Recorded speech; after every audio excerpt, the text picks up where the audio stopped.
live on the broadcast. I appreciate you joining me on the broadcast and thank you for speaking to NewsX.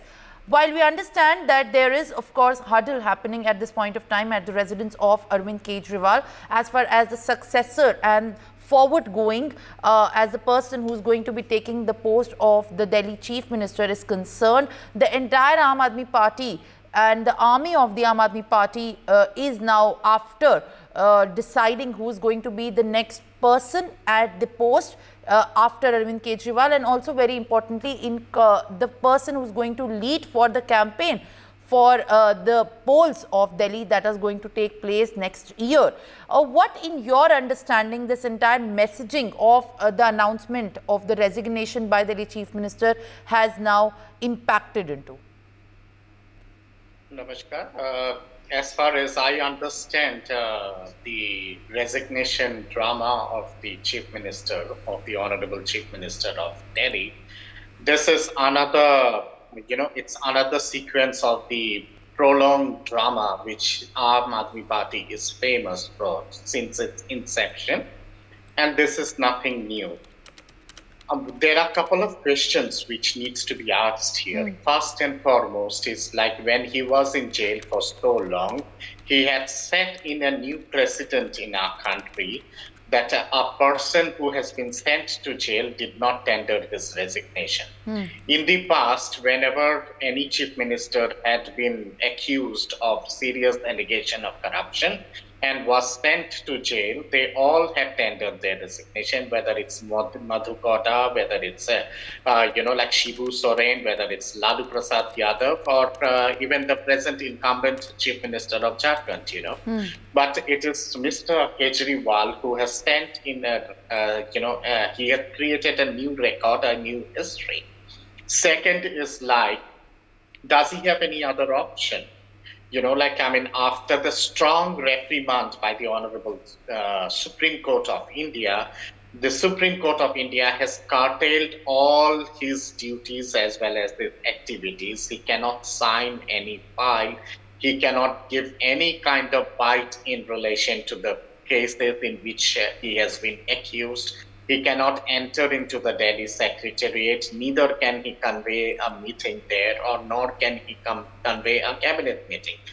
So when there is so much of restrictions on him, and on top of that, he cannot take any kind of decision in relation to policy making for Delhi. So with such stringent restriction on him, does he have any option? He doesn't have any option. He has become a puppet because of the curtailment of power by the judiciary which has been imposed on him. Third is like, what is this secret about resignation after 48 hours? If he's really serious about resigning, then yesterday he made the announcement he should have tendered his resignation there and then itself.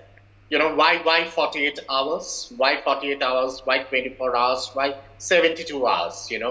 What is the need for that? There seems to be something fishy. There seems to be something secretive in this 48-hour duration that Mr. Kejriwal has to explicitly tell it to the people of Delhi. Third is like, out here, he is talking about early election, and he is requesting the Election Commission of India to conduct Delhi Assembly election together with Jharkhand election in the month of November, December. If he's so serious about early election in Delhi and to bring it earlier in this year itself, he has a brute majority in the Delhi Assembly. Why doesn't he dissolve the Delhi Assembly, and why doesn't he recommend early election for Delhi together with Jharkhand and send the papers to the union government so that union government can take cognizance of it and dissolve the assembly, and fresh elections can be conducted and fresh elections can be called. Immediately what he needs to do is like, if he's saying that I need the mandate of the people and only then I will sit on that chair after getting the mandate of the people, and if he's so sure about his victory that he's calling for early polls, then immediately what he needs to do is like he should recommend dissolution of the assembly, and he should request the lieutenant governor of Delhi to to dissolve the Delhi assembly and send the file to the union government so that the home ministry can take cognizance of it and can request the Chief Election Commission to declare early assembly election together with Jharkhand in November, December. There are systematic ways of doing things instead of giving media bites and creating a kind of false narrative through the media and trying to gain in some kind of sympathy. It's better for him to do things in a legal way. He should follow the legality and the procedure in a legal way, and he should move ahead in that direction. There is a procedure in the Constitution of India. There is the procedure under the, Delhi Reorganization State Act. Under that, he can recommend dissolution of the assembly in Delhi, and he can call in for early polls. Any chief minister of the country can do that.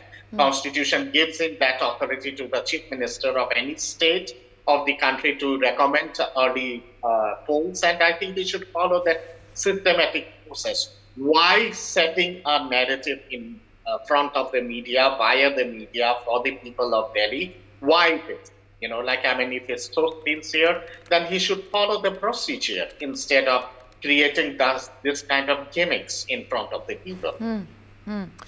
Mr. Datta, also because you have highlighted enough over the reasons why, this indeed timing is very controversial, but at this given point of time, is there also any inference from the understanding, and also for the benefit of our viewers who are watching us live, has this been a decision of stepping down from the post of the Chief Minister of Delhi for Arvind Kejriwal, which I believe is of course much thought of, is going to help the Aam Aadmi Party score any points as far as the Delhi elections are concerned? Because this, apart from becoming another flashpoint of the blame game between the BJP and the Aam Aadmi Party, this also has to do a lot with the narrative of how the Aam Aadmi Party plays its tactics and also strategies ahead of the elections. Yes, absolutely. In fact, what I understand is like the Aam Aadmi Party has been trying this since the day one. We know and we have seen that Aam Aadmi Party has been trying this even before the Lok Sabha polls. They had tried to set in this narrative. They did not succeed in that narrative because even after having an alliance with Congress Party, the India alliance could not win a single seat in Delhi out of the 7 Lok Sabha seats. So the narrative which Aam Aadmi Party had tried to build up during the Lok Sabha polls also, that had fallen flat before the people of Delhi. And I understand that the narrative which the Aam Aadmi Party is trying to set up even now, it is going to fall flat as such. What I understand is as far as my understanding goes, I think there is a lot of internal bickering within the Aam Aadmi Party itself, and there seems to be a kind of a squabble which is happening inside the Aam Aadmi Party, and perhaps, and I think Aam Aadmi Party will be a better judge to explicitly say this to the people of Delhi. I understand that perhaps there is a kind of a turmoil within the Aam Aadmi Party, and Arvind Kejriwal ji is feeling cornered, and he's getting sidelined gradually within the Aam Aadmi Party. So that is the reason he has come up with this new drama of resignation. All right. You're calling it drama. He should Mr. immediately Datta, resign. I hear you. You're calling it a drama and a political tactic, and that's also something that the BJP largely has been accusing the Aam Aadmi Party and specifically Delhi Chief Minister Arvind Kejriwal, even hours after the political controversy has now stirred. Also, let me get a word from Manasvi Thapar, advocate at this point of time, who is joining us live on the broadcast to discuss about the ramifications of the decision that has happened yesterday and taken in the public domain by Delhi Chief Minister Arvind Kejriwal. Thank you for speaking to us, Mr. Thapar. And at this point of time, what you must have also heard, this is not just one statement from Mr. Datta, but all across the spectrum of calling this announcement of the resignation just a political PR stunt. Also, this has been endorsed